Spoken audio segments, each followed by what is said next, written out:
think of heart disease and you think of adults and lifestyle-related illness, but it's also the #1 killer of children under a year old. The vast majority of children who have congenital heart disease have no signs at all.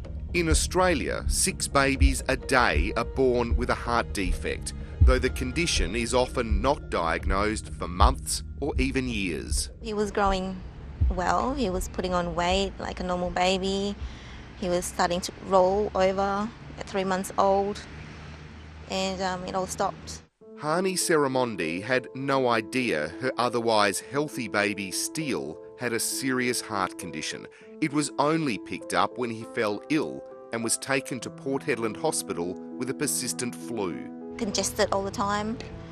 I just wanted the flu to be finished. I didn't know anything of it. Staff at the hospital realised there was something far more seriously wrong with the toddler. He was flown to Perth. Because I was by myself, I just didn't know what to do. It was just all overwhelming. And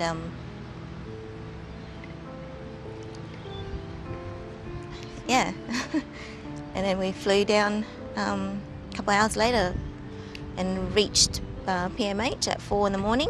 He got a simple cold illness and his mother took him to the local hospital where he had his oxygen saturation levels measured, and they showed that they were very, very low.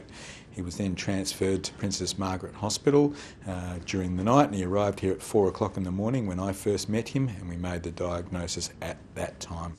Dr. Andrew Bullock is a cardiologist at Princess Margaret Hospital. He diagnosed Steele with Ebstein's anomaly. Put simply, he had a leaky heart valve. The condition overall is probably not one of the more common cardiac conditions.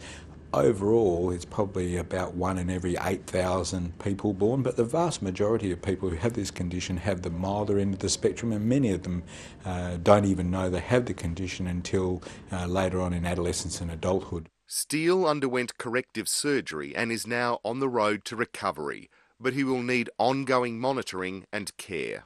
Hi, Hani. How are you today? Have a seat. Nice to see you. He's looking fantastic. Advances in diagnosis and treatment has seen dramatic increases in success rates, now around 99%.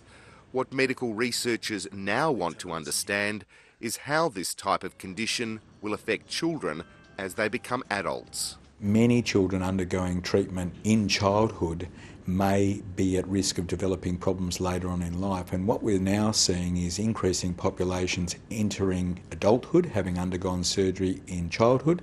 We're seeing the development of some late complications. Steele and his family have now moved to Perth to be closer to his specialists. It's been an upheaval, but his parents are just happy to have their little boy. Everything about him is just amazing. He's gone through so much, such a strong little boy.